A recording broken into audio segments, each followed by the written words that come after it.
Kung good vibes ang hanap mo, dito ka na sa sigurado!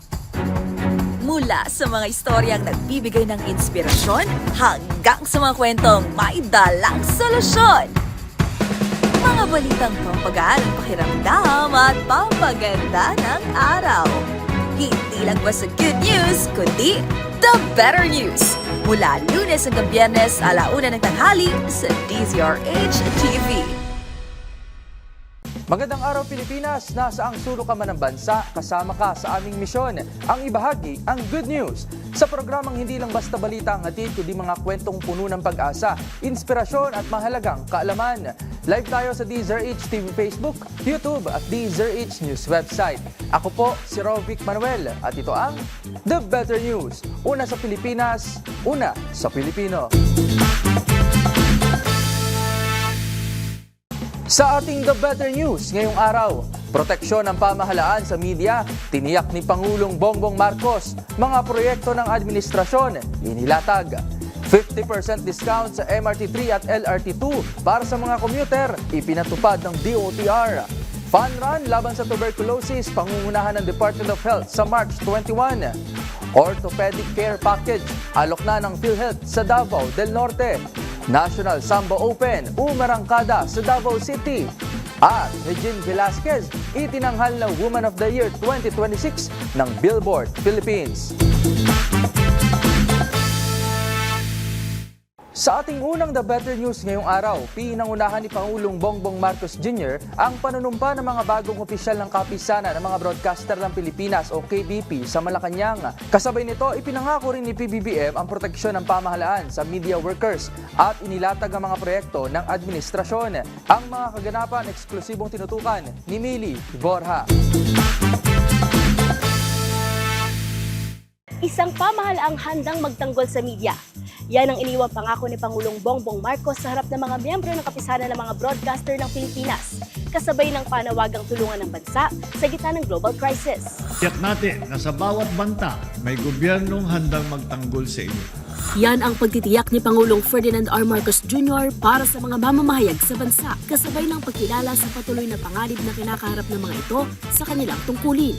Ginawa ng Pangulo ang pahayag sa ginanap na oath-taking ng KBP Board of Trustees and Standards Authority. Ayon kay Marcos, nananatiling isa ang Pilipinas sa mga mapanganib na lugar para sa mga journalist, kaya't kinakailangan tutukan ang mga banta at karahasang nararanasan ng mga media workers. Hindi madaling magtanong, magulat at maglahad ng katotohanan, lalo na kung may panganib ang nakaagipat ito. Binigyang diin din niya na malinaw sa kanyang administrasyon na dapat maprotektahan sa lahat ng oras ang kaligtasan at kapakanan ng mga mamamahayag. Upang palakasin ang seguridad ng media, nakipagkasundo ang Presidential Task Force on Media Security sa National Bureau of Investigation upang paigtingin ang aksyon laban sa mga banta. Nakipagtulungan din ito sa Public Attorney's Office para sa pagbibigay ng legal na tulong sa mga mamamahayag. Samantala, hinimok din ni Marcos ang media na maging katuwang ng pamahalaan sa paglaban sa misinformation at disinformation, lalo na sa social media. Kaugnay nito, hinihikayat ko rin ang mga grupo ng media na tulungan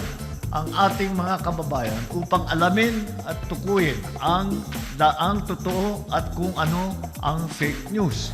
Nakikipag-ugnayan din ang pamahalaan sa Department of Information and Communications Technology upang mapahusay ang content safeguards sa tulong ng mga tech company gaya ng Google at Meta. Samantala, inilunsad din ng Presidential Communications Office ang Oplan kontra fake news upang mabilis na matugunan ang pagkalat ng maling impormasyon. Binigyan din ng Pangulo ang kahalagahan ng transparency, kabilang ang paggamit ng government portals at makabagong teknolohiya tulad ng satellites at drones sa pagmomonitor ng mga proyekto ng pamahalaan. Kapag malaya ang pamamahayag at madaling makakuha ng tamang impormasyon, mas nagiging bukas ang pamahalaan. Samantala, binati rin ng Pangulo ang mga bagong opisyal ng kapisanan ng mga broadcaster ng Pilipinas sa kanilang oath-taking bilang Board of Trustees at Standards Authority. Sa kanyang mensahe, kinilala niya ang mahalagang papel ng broadcast media sa pagsusulong ng katotohanan, responsableng pagbabalita at pagdilingkod sa publiko. Hinimok din ni Marcos ang bagong pamunuan ng KBP na ipagpatuloy ang pagsusulong ng inobasyon sa industriya ng broadcasting, katuwang ang National Telecommunications Commission upang matiyak ang patas at kompetitibong mga patakaran. So please continue to uphold the values that have guided you for more than 5 decades. The values of independence, responsibility, innovation, and of course service to our people. Sa huli, iginiit ng Pangulo na mahalaga ang pagtutulungan ng media at pamahalaan upang mapalakas ang demokrasya at masiguro ang ligtas na pagtatrabaho ng mga broadcaster. Para sa MBC TV Network News, ito si Mili Borja ng DZRH TV, una sa Pilipinas, una sa Pilipino. Laking ginhawa para sa mga mananakay dahil nagpatupad na ang Department of Transportation o DOTR ng 50% na diskwento sa pamasahe sa MRT3 at LRT2 simula sa Lunes. Ito ay upang makatulong na maibsan ang pasanin ng mga commuter at mahikayat rin ng mga motorista na gumamit ng pampublikong transportasyon sa gitna pa rin ng epekto ng krisis sa langis. Ang buong detalye panoorin sa report na ito. Magpapatupad ng 50% discount ang Department of Transportation o DOTR sa lahat ng pasahero ng Metro Rail Transit Line 3 o MRT3 at sa Light Rail Transit Line 2 o LRT2 simula yan sa Lunes, March 23. Ayon kay DOTR Acting Secretary Banoy Lopez, malaki ang maitutulong na diskwento sa pasahe sa gitna ng patuloy na pagtaas ng presyo ng petrolyo. Makahihikayat din naman ito sa mga motorista na sa halip na magdalang sasakyan na kumukonsumo ng napakamahal na langis ay gumamit na lamang ng mga pampublikong transportasyon. Epektibo rin ang diskwento sa white beep cards ng mga senior citizens, persons with disabilities at sa mga estudyante. Samantala nakikipag-usap na rin aniya ang DOTR sa LRT1 na pinatatakbo ng pribadong kumpanya kaugnay sa pagbibigay rin ng parehong diskwento. Para sa DZRH TV, ito si Rovic Manuel, una sa Pilipinas, una sa Pilipino. The better news mula sa probinsya dahil pinalawak na ng PhilHealth ang serbisyo nito para sa kanilang mga benepisyaryo sa Davao del Norte and this time para sa mga nangangailangan ng orthopedic surgeries.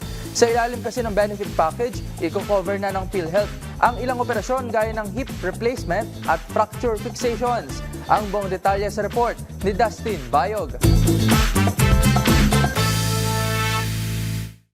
Mas pinalawig pa ng Philippine Health Insurance Corporation ng PhilHealth ang kanilang mga serbisyo para sa mga benepisyaryo sa Davao del Norte. Iyan ay matapos buksan ng Z-Benefit Package sa Davao Regional Medical Center kung saan iko-cover na ng PhilHealth ang mga orthopedic surgeries ng mga pasyente gaya ng hip replacement at fracture fixations. Layo nito na mas mabigyan ng galaw, mas magandang kalidad ng buhay at mabawasan ng pasanin sa pinansyal na aspeto ang mga pasyente. Ayon kay PhilHealth President at CEO Dr. Edwin Mercado, isinama nila mga kaso nito sa package dahil isa ito sa karaniwang sanhi ng sakit sa bansa.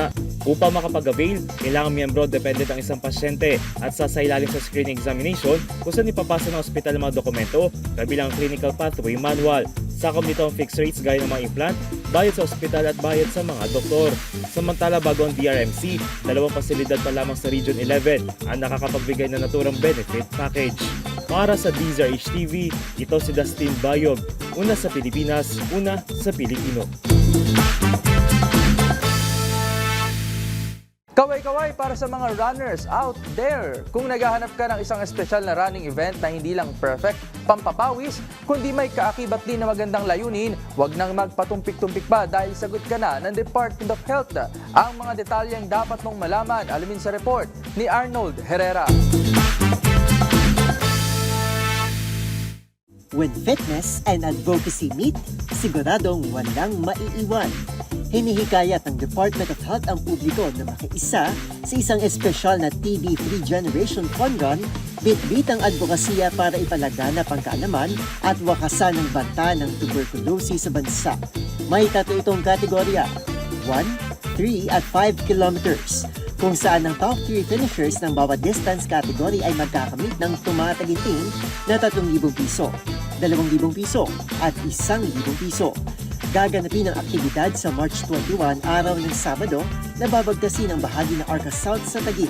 Maliban sa fun run, tampok rin ang libreng TB at HIV services para sa lahat ng kalahok.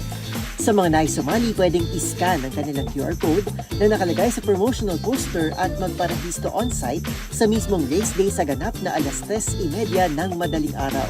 Paalala ng DOH, ugaling magpasuri, magpagamot at magpatipi-todo para protektado. Para sa DZRH TV, ito si Arnold Herrera. Una sa Pilipinas, una sa Pilipino. New Species Alert! Nadiskubre sa isla ng Sibuyan sa Romblon ang isang panibagong species ng butiki. Ang mga detalye tungkol sa bagong species na yan, alamin sa report ni James Galange. Isang panibagong species ng butiki ang nadiskubre sa Sibuyan Island sa Romblon Province na tatawaging Luperosaurus alvarezi na may kakaibang kulay na light gray iris. Sa pag-aaral nila Camila Meneses at Rafi Brown sa Mount Giting-Giting, mahirap na umano matagpuan ang mga naturang fringed gecko dahil sa pagka-secretive behavior nito.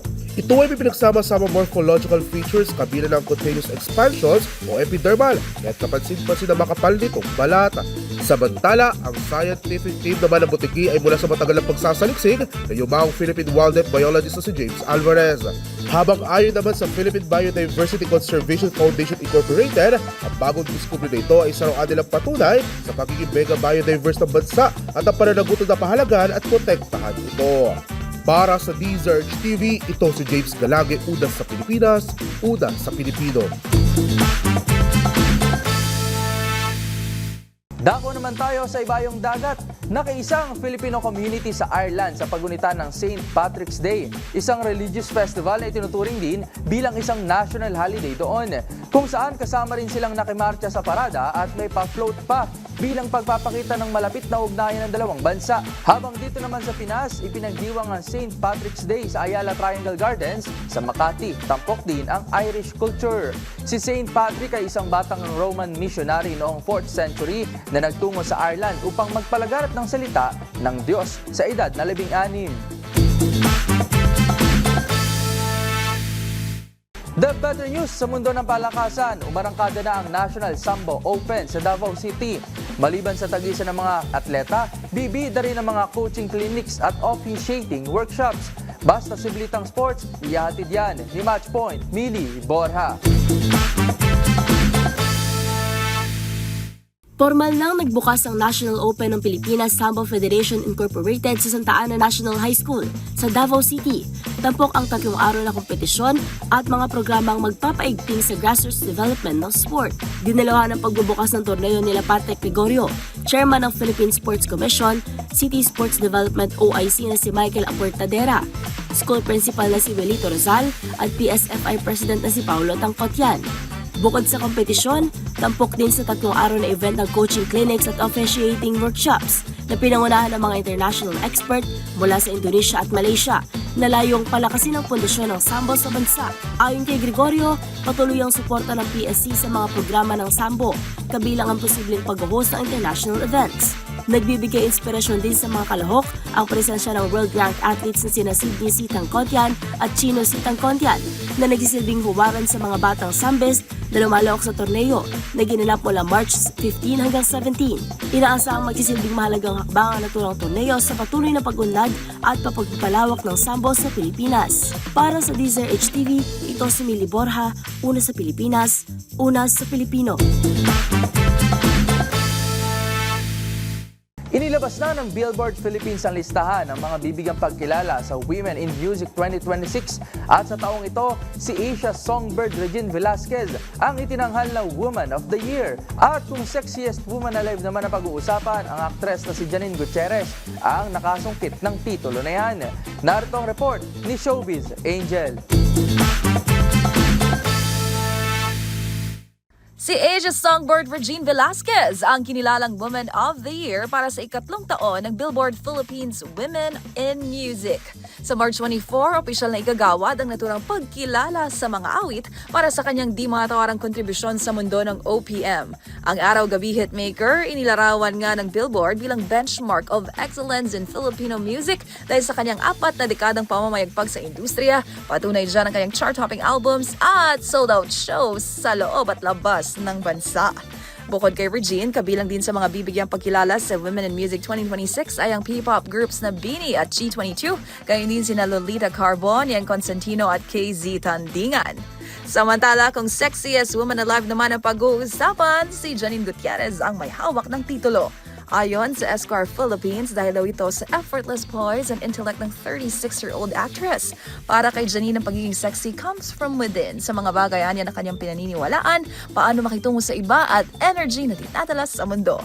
Proud boyfriend naman ang aktor na si Jericho Rosales dahil sa pagkilalang natanggap ng nobya. Say ni Echo, I'm the luckiest boy alive. Sabay hirit ng More Liempo plus Coke Together. Para sa DZRH TV, ito po ng Showbiz Angel. Una sa Pilipinas, una sa Pilipino. At dyan na po nagtatapos ang aming paghahatid ng mga balitang siguradong pampagaan ng pakiramdam, pampaganda ng araw at pampasigla ng inyong buhay. Magsama-sama muli tayo bukas para sa panibagong hanay ng mga kwentong hindi lang basta good news, kundi the better news. Para naman sa ating mga viewer online, huwag kalilimutang mag-comment ng inyong feel-good stories sapagkat ang malit na kwento ngayon, maaaring maging malaking inspirasyon bukas. Ito ang The Better News. Ako si Vic Manuel ng DZRH TV, una sa Pilipinas, una sa Pilipino.